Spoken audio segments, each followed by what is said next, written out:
Mga ka-business, mga Mars, welcome to Miss KB Official. Yan po mga Mars, na-miss ko po kayong lahat. Kamusta po kayong lahat dyan mga Mars? At syempre meron tayong panibagong recipe ngayon na aking may share po sa ating mga Mars dyan. Ngayon pong maulan na panahon. At syempre mga Mars, meron kaming in-unbox na padala po ng ating ka-business mula sa Singapore. Sila po ay si Tita May at si Auntie Anoy.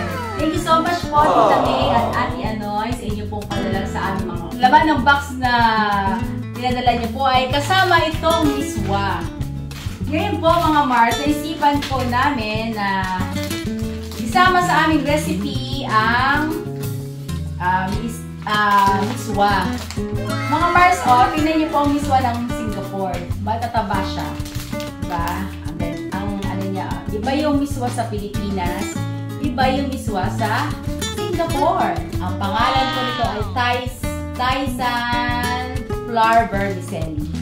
Medyo makakapal po siya mga Mars. Ngayon, maulang panahon, syempre, gusto ko pong magluto ng miswa mula sa Singapore. Itong patola na may giniling. Lalagyan natin siya ng miswa. Yan. Ito po yung beef na binili namin sa OSAVE. Thank you po OSAVE. Sa murang giniling ninyo. Ang kalahating kilo ay 165 only lang. Tama ba, Ate Nera? Apo. So, gigisa na po tayo mga Mars. Unahin natin tong luya.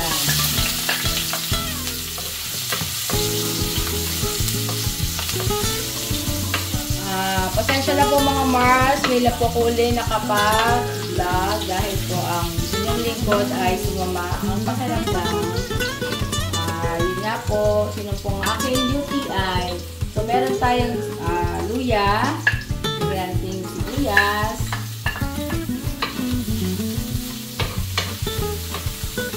Tapos, lagyan na natin yung bawang. Bibisa lang po natin siya ng maigi. Yung iba po, ang tawag sa mga ganitong luto ay yung iba ay may natawagan sa iba. Basta sa akin ay beef na lang to. Beef with miswa and patola. Yung iba swam ang tawag. Swam. Ganyan din po. Pero yung pork po nun, hiwa medyo malalaki. Yung parang pang-saute na hindi siya giniling. Yun po yung swam. Yung sa iba naman, sa Iloilo yata, ang tawag doon ay bachoy. Pero sa atin po hindi. Ito, kasi beef. So, yung iba, bachoy, hindi pa kasi may naglalagay sila ng mga doon.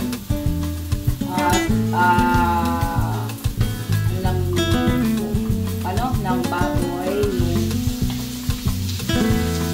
yung mga laman loob.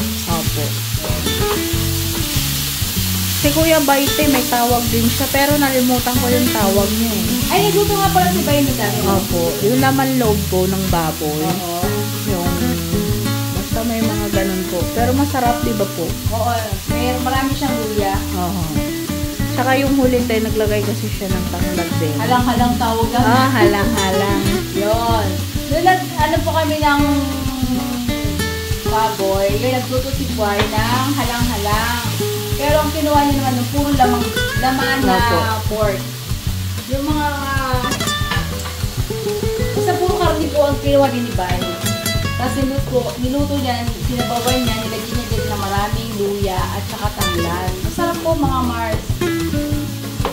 Kaya lang yun ay walang miswa, wala rin patola. Ito sa akin po mga Mars, nilagyan ko siya ng miswa.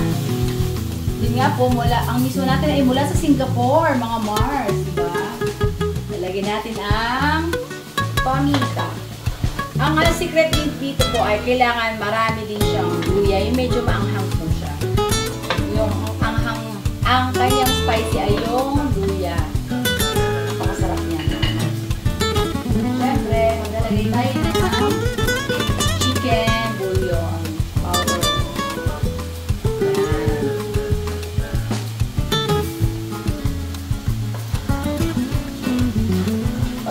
na lang po natin siya medyo brown na, maglalagay na tayo syempre ng hot water. Pakulo na po ang Ate Vera ng hot water. Pakulo na ng hot water, ano ba yun? Nagpakulo na lang po ng tubig. Ang ano pala no, mga Mars, grabe, pagka ang UTI talaga sumumpong, ito lang po ang share ko, ay sobrang hirap din po ng dinanas ko sa UTI ko dahil ando yung lalagnatin ka na mag-chill ka na pagka pinagpawis, pagka andyan na yung nag-chill ka, nilalamig ka, pero ang buong kaloob ng katawan mo ay napakainit. Ngayon, pag lumabas na yung pawis mo, doon mo ano siya, yung hindi mo maisip na ano ba itong sakit na to, tapos kumikirit yung mga balakang mo, yung likod mo, hindi mo alam kung saan mo ito preso, ipigilid yung katawan mo para ma-comfortable ka. Kaya, sobrang ingatan natin mga sarili mga Mars. Hindi ko alam bakit biglang tumumpong yung gano'n sakit. Biglaan talaga po siya mga Mars. Yan na, oh. Diba kulay? Medyo brown na siya. So, lalagyan na natin ang hot water. Kung meron po kayong chicken stock, pwede rin po. Beef stock, pwede rin. Pero sa amin ay hot water.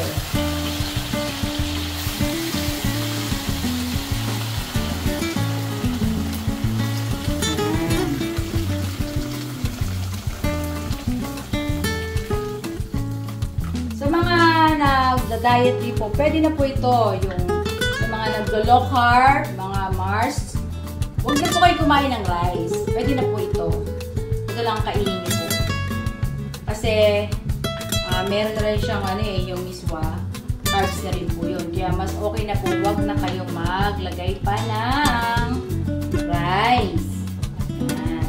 Speaking of rice, mga Mars, nagpapasalamat din po ako sa nag-sponsor sa amin ng rice. Ito po, si Papa Dean's TV. 25 kilo na, ang tawag nila dito? Sakura rice, o diba? Paps, thank you na ka sa iyong sponsor ng rice. Maraming salamat sa iyo, Paps. At syempre, masasalamatan ko na rin po yung nagpadala sa amin ng para sa mga kagwangs, abangan niyo po yung mga Mars. Mula naman to kay Ma'am Eleanor ng California. Si Ma'am Eleanor po ay nagpadala ng pambili ng bigas para sa ating mga kagwangs. Syempre, ganun din sa ka-business family. Ma'am Eleanor, pasensya na po at medyo na-delay ang aming vlog doon sa kanilang mga sa pagpadala sa kanila ng bigas. Pero nasabi ko naman sa kanila na meron nagpadala sa kanila ng bigas. Kaya doon natin mapapanood dyan sa KB Official. Siyempre, lalagay na po natin, habang kumukulo, lalagay na natin itong miswa from Singapore. Yan. Grabe. From Singapore. Ang bango po ng beef. Kasi meron po tayong 5 balot. Yan. Pwede niyo po rin siyang timplahan ng patis. Kung meron po kayo patis, pwede rin po. Kung wala, pwede na naman din po ang salt. Wala po kami patis, naubos na po eh. Lagyan natin ng konting salt. Mas maganda konti lang muna para kung matabang, madali na magdagdag. Ito ang aming mahiwagang patola. Ang English ng patola ay lufa. Tama ba? Hindi ko alam ito eh. Lufa yung pang-milo. Ang iba naman sinabi patola. Patol ka kasi ng patol. Patol ka. Yan. Joke lang. Si Jude. Ay, nako. Huwag ka kasi patola. Si Jude. No need to explain. This is the business. Shoutout po kay Ma'am O. Mrs. Cabizes, pakisabi mo nga kay Mr. Cabizes, no need to explain. Hindi ko po yung nakakalimutan lagi, Ma'am O. Lagi yung nasa isip at puso ko.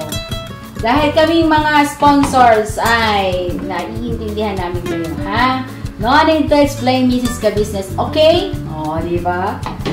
Kuhang-kuha te. Shout out po sa iyo, Ma'am O. Alam ko busy ka po. Lagi ka po mag-iingat, Ma'am O. I love you. And syempre, God bless you always. Sa iyo at sa iyong buong family.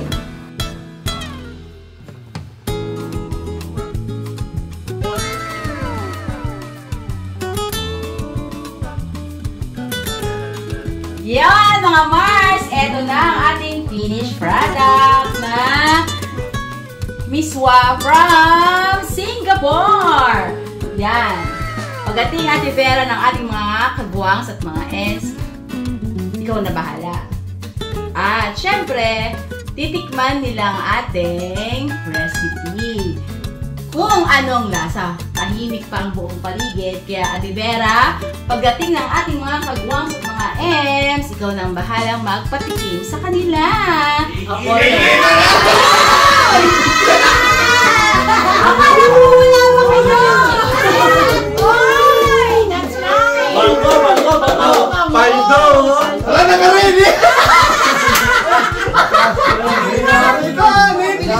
Alam mga Mars, pinagkaguluhan na po ang ating recipe. Ang sarap, lasang chicken.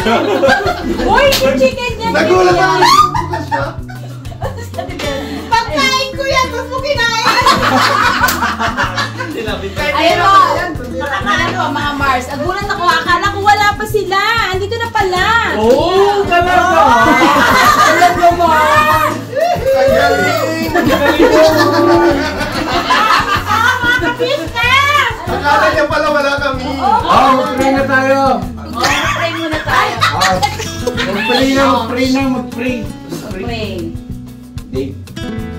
Masalamat po ng marami sa mga pinapapay-paspasan sa mga Yesus. Amen. Tabi. Bago natin tikman yan, masalamatan muna natin yung nagpaabot sa atin ng ng miswa. Oh, salamat po. Kay Auntie Anoy at kay Tita May from Singapore! Diba? Ang ating recipe ngayon ay from Singapore. Ang miswa. Pag natikman nyo to, makakalimutan nyo. Ang tataba nung hibla niya. Ha? Nakakita ka no? Tawa ka ng tawa dyan. Bakit? Kasi uy, pakita mo yung tsura nyo. Pakita mo yung tsura nyo. Ano po kasi Sinusumpulan natin.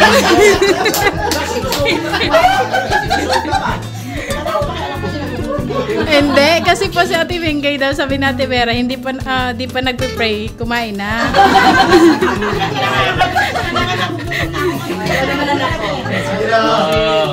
Kanina pa kumain na po si Papa Diens.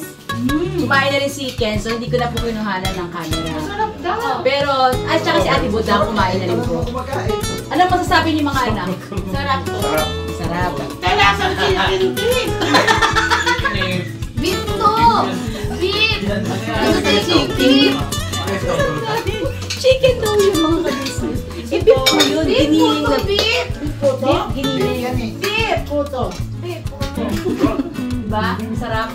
O, diba po mga Mars? Ayan ang aking mga anak. Nagsasabing masarap ang aking luto. Pero mga Mars, promise po, itry nyo po yung beef na lagyan ng miswa with patolan. Napakalasa po niya mga Mars. Giniling na beef. Giniling na beef.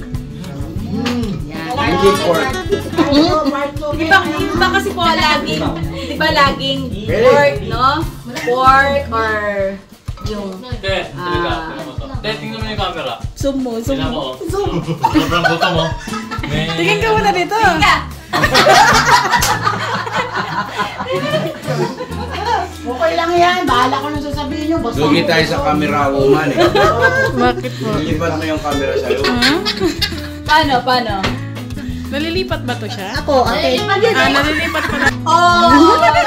Mga Mars. Nakayelo pa Thank you tayo, so te. much po kay Ma'am May at kay Auntie Anoy ng Singapore! Salamat po. Thank you so much po. Thank you. Thank you so much po! Okay! Ito yung outro ko, Boss Dave. Never say goodbye! right, tomorrow is another day! Tomorrow is another day, Bira! Kami official po! Please support po Miss Kemi Official!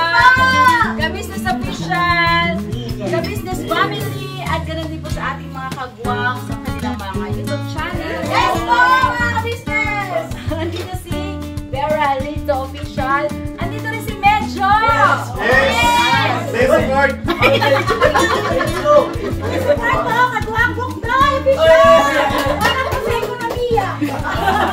Ayun po, si Medjo Official. Medjo Kagwang Official. Please support din po. At ganoon din po kung nasa mga screen natin, please support po kay Secretary din. Yes po! Yan.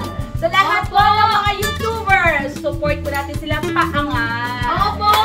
Yan. Thank you very much po. God bless us all. Yes po! Tapos na tayo, no? Wala mo kung paano mag- Wait lang! Siyempre, meron dumating na aking miss na si Gia! Gia! Kaway-kaway ka naman sa iyong mga fans, anak ko. Kaway-kaway! Shoutout kay Mama! Kay Lola!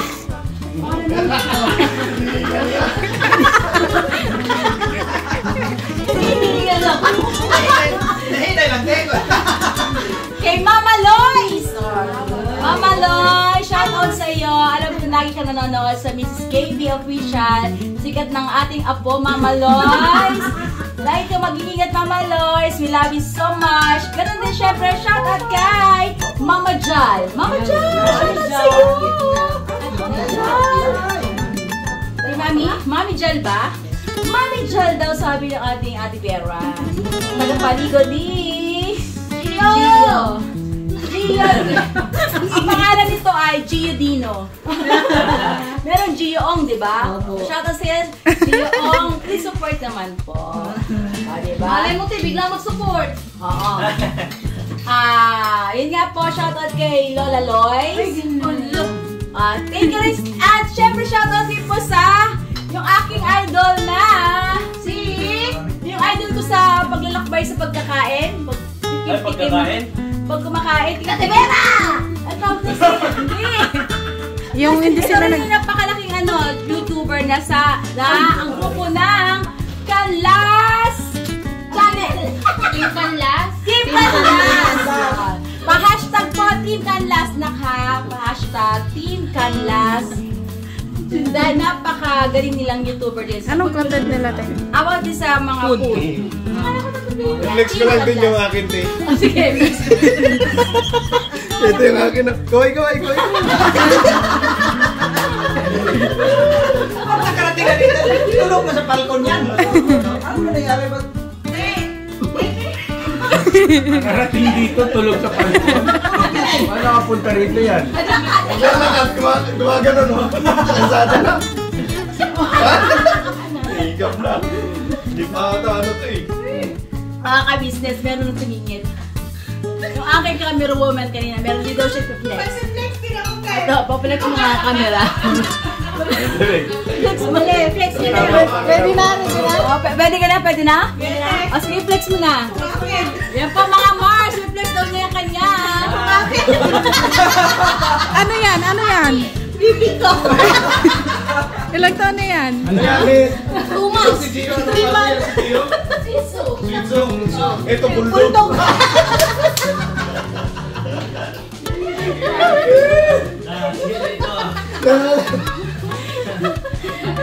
Diyos ko kayo. Pawisin ako sa inyo, ha? Alam ko na, Vera, tulipin yan. Bago.